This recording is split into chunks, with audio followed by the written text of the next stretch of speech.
পুলিশকে কি করেছিল শেখ হাসিনা, আবারও কি পুলিশ প্রশাসন সেই রকম জায়গায় দিতে চায়? আমরা পুলিশ প্রশাসনের ভাইদের উদ্দেশ্যে বলতে চাই, আপনারা স্বাধীনভাবে কাজ করুন, কোন দল মতের তোয়াক্কা করতে হবে না, দেশের মানুষের পক্ষে কাজ করুন। সচিব ভাইদের উদ্দেশ্যে বলবো, বয়স তো অনেক হয়েছে আপনাদের, 16, 17, 10, 12 বছর, 21, 20, 25 বছরের ছেলে মেয়েরা যদি দেশের জন্য জীবন দিতে পারে, আপনারা তো যুগ্ম সচিব, উপসচিব, বিসিএস ক্যাডার, ভালো সম্মানের জায়গায় গেছেন, আর কতদিন আপনারা বাঁচতে চান? আপনারা দেশের জন্য কাজ করেন, মানুষ আপনাদেরকে সম্মান করবে, দেশের জন্য কিছু করেন, এটা একটা সুযোগ, এই ইন্টারিম গভর্নমেন্টের সময় একটা সুযোগ। আমরা বিএনপির রাষ্ট্র সংস্কারের আমরা কমিটমেন্ট শুনেছি 31 দফা, শোনেন নাই? নির্বাচনের আগে তারা বলেছিল জাতীয় সরকার গঠন করবে।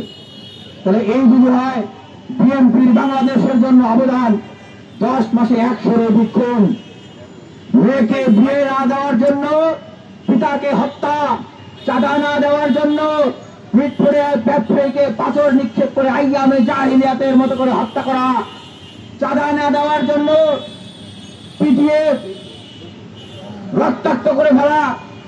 তাহলে ক্ষমতায় আসার আগে যদি আপনাদের এই ক্যারেক্টার হয়, ক্ষমতায় আসলে আপনাদের কি ক্যারেক্টার হবে? এই বাংলাদেশের মানুষ কিসের উপর ভরসা রেখে কেন আপনাদেরকে আসলে ভোট দিবে বলেন?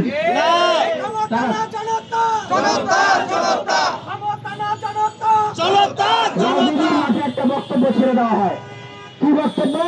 যে বিএনপি 270, 60, 50 আসন নিয়ে ক্ষমতায় চলে এসছে, আজকে থেকে কান ধরে তওবা করবেন।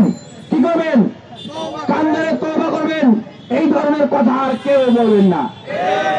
অভ্যুত্থানের আগে বলতো না এক গ্রুপ যে জীবনেও শেখ হাসিনার পতন হবে না, এখন আবার আরেক গ্রুপ বলতেছে যে বিএনপি 260-70 আসন নিয়ে ক্ষমতায় আসবে।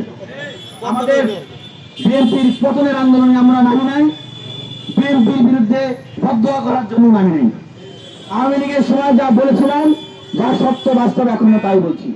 বিএনপি যদি তার চাঁদাবাজি, মামলা বাণিজ্য, দখলদারিত্ব, খুন, আন্তঃগ্রন্থল, বুর্জুয়া ক্যারেক্টারের রাজনীতি থেকে বের না হয়, তাদের অঙ্গ সংগঠনরা যদি বের না হয়, তাহলে বিএনপির একই পরিণতি হবে।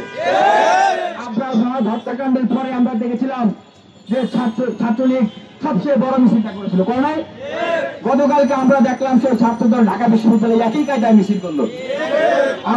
আমি আব্দুল মুন্না ভাইয়ের উদ্দেশ্যে বলতে চাই, ভাই আপনি তো আবার জেলমেট, আপনি গতকালকে যে কাজটা করলেন, টাকার একটা বান্ডিল নিয়ে গেছেন, মানে হত্যা তো হয়েছে আরো 2 দিন আগে, 3 দিন আগে, তো 3 দিন বুধবারে তো আপনি টাকার বান্ডিলও নিয়ে যান নাই, আপনি মায়া মমতা দেখাইয়া চোখে রশ্মিও ফলাইতে যান নাই, তাহলে কালকে কেন গেলেন? ওই যে মিডিয়ায় চাপাচাপিতে না জানি গদি চলে যায়, এই ভয়ে তারা চলে গেছে।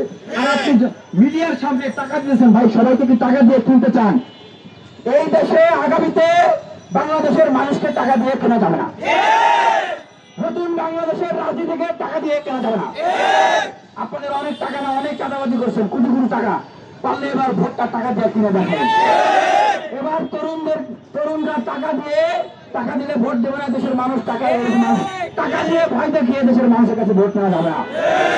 আমরা বলতে চাই যে এই যে সমগ্র বাংলাদেশের মানুষ কিভাবে মুসলিম, এখন আপনারা যারা মুসলিম ছিলেন জালিম হয়ে গেছেন, আপনাদের আজ এখন মুসলিম, আপনারা আপনাদের এই ক্যারেক্টার পরিবর্তন করেন।